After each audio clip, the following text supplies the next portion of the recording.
Are you working, or have you worked with anyone with direct contact with NHI that's had some ongoing contact with NHI? Have you had any success in that? Because you mentioned CE5. They say they are. They say they are. I still need to vet them, and we're going to put them on psychological stress evaluators. Right. We're going to run them on PSEs. That's forthcoming. Yes. Mm-hmm. Yeah, because I'm not just going to take somebody's position saying, "Oh, I'm picking up messages from Mars on my motor." Civilians. Some of them. Okay. Yes. So some of them not civilians. Some of them are civilians now. Right. But they weren't. They had some type of clearance. Yeah. And so we have to also provide legal representation for them. So if they get attacked. Or are you able to say if these people, if their jobs had something to do with that? Mm-hmm. Yeah. They did. Yeah. So their supposed contact with NHI was part of their job. They've been recruited to participate in setting up protocols for this honey trap operation. Right, like interloper. Yeah. That even though Lou talked about it in his book and sort of, that one didn't work. The fact is they have worked. I suspected as much. Yeah, they have worked. And they've done them, and they've actually captured craft pursuant to that program. Kind of like what Jake Barber was a part of. Well, Jake, but people don't quite get this with Jake. I think, if he's on the range, mm-hmm. The Northrop Grumman range, yeah, and he's picking up craft from the range, those are not, willy-nilly crashes. Those are not crashes of some UFO that's been kind of lured in. These are in their possession already. I see. Okay, so this whole question of them luring them in and capturing them, which they purport to have done, mm-hmm. It would seem to me that it wouldn't take long for the ET people to get on that. Yeah, saying, oh, it's those people again. Stay away. Yeah. I want you to come in. Yeah, they aren't fish. Yeah, so right. Once they've shaken the hook, they won't bite again. So that what we have to do is find people that are trained at this and know what they're doing, and set up a set of coordinated protocols for people to follow. But we don't want to overdo it. We don't want to pretend like we're some centralized authorizing group. You have an authorized CEFET. We're not into that. But what we want to do is get people that are responsible, that aren't going to get infiltrated, that aren't going to, be suckered into, genuinely luring in one of the things, then having somebody jump on you, unbeknownst to knock the thing down. We have to be careful about this. Is there anything in this protocol that that is new that you guys are trying out, or is that something you want to hold on to? No, there's some very basic things that have been a meditative sort of. Yeah, they're very. That's how it's experienced. Yeah, the access that most human beings have to this particular phenomenon is through what they call meditation. But you have even transcendental meditation that is not sectarian. It's not Buddhist or Hindu or any of the other ones. It's a particular exercise, and it's a scientific thing. Mm-hmm. It's like doing push-ups and growing muscles. Yeah. Or lifting weights and bulking up. You're bulking up your capacity to actually have this kind of telepathic reach to communicate with beings. And there are people that are very, very accomplished at this, and so that we're in communication with them. They've reached out to us, that we have over 1,500 volunteers now that have actually written to us, contacted us at the New Paradigm Institute, offering services of various kinds. They're lawyers and professors at universities. Some of them are remote viewers.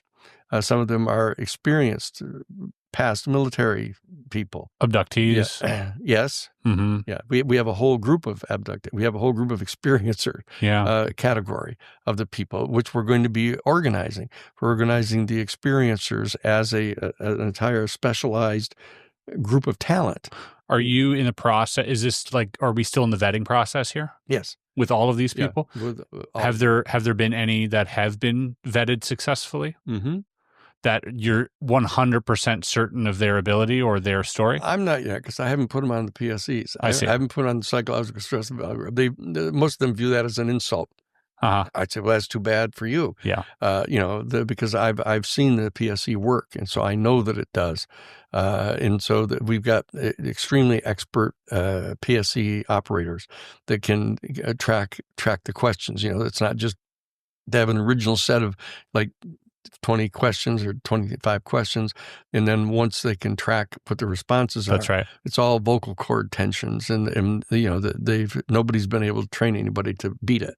Right. So that's what we're going to be using. That's a great amount of rigor, which is great to hear. Again, there's people out there. What we want no BS anymore. And I'm sure a lot of those people who reached out to you, even if they're not aware of it, it could be BS. Sometimes we're easily tricked as well into thinking that there might be something more when it's a natural phenomenon or sleep paralysis or whatever it is. We'll see. Yeah, we'll see. Yeah, because the key is to have civilian operated tests like this and vetting people. And the problem with the national security state mentality is that the minute that they start discovering talent like this, they bring them in and put them under national security restrictions and prohibitions and threaten them and everything else. So now you're one of us, you're on the inside, you can't talk to anybody about it, you have to lie to your neighbors. That's right. We're not into that. Yeah. We're not into that. The New Paradigm Institute is a completely different approach to this thing. Yeah, it seems like a breath of fresh air, especially considering reaching NHI. In my mind, there's two ways of going about it. There's simulating war. Yeah. Right? Yeah, right. Or there's like meditation, and it's like an equal and opposite, probably. Right.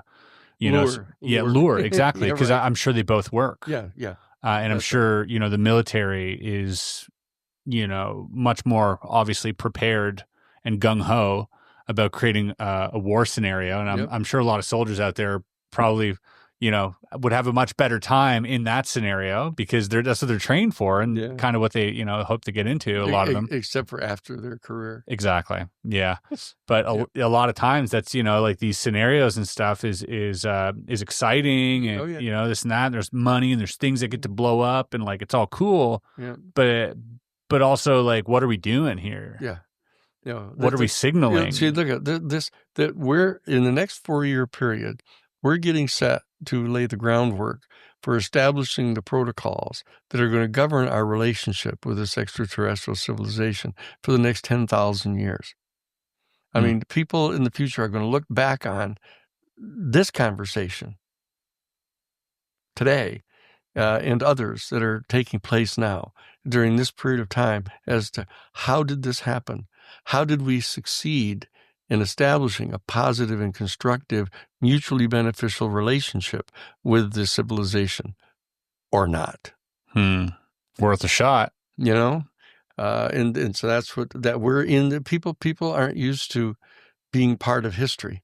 That I've just been very, very fortunate. People aren't used to being part of history is a wild thing to contemplate. They're just not, and that they freak out, over being even near a celebrity. Yeah, and the problem is they've been trained to keep their place like that. Yeah, but the fact is the people that are now alive are given the opportunity to participate in this absolute watershed event of history. Okay. And they can be part of the history that is getting set to be written. Okay. And I know they're not used to it, but they will get used to it.